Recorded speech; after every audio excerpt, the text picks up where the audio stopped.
C'est un fléau qui continue de faire des ravages dans le sport et dans le football en particulier. Depuis de nombreuses années maintenant, des footballeurs sont victimes de cris et d'insultes racistes dans les stades européens et cela est encore arrivé ce 4 janvier à un champion du monde français, Samuel Umtiti. Le défenseur de 29 ans connaît des difficultés depuis la Coupe du Monde remportée avec les Bleus en Russie en 2018.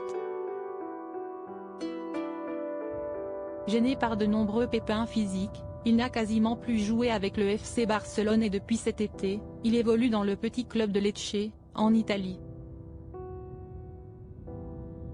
Lors de la rencontre face à la Lazio Rome, des pseudo-supporters du club romain se sont rendus coupables de chants racistes à l'encontre de Samuel Umtiti et de son coéquipier Lamek Banda.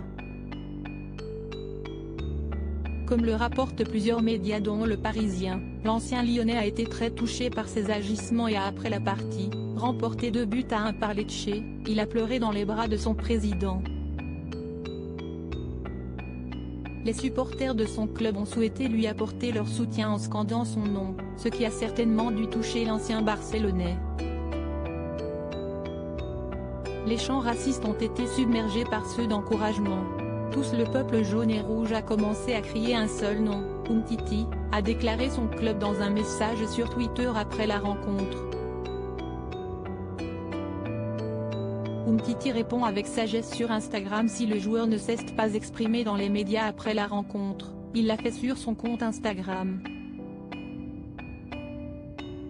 En plus d'une publication dans laquelle il écrit Grande victoire, il a également publié un message dans sa story, qui est à retrouver dans le diaporama, que du football, du plaisir, de la joie, le reste ne compte pas.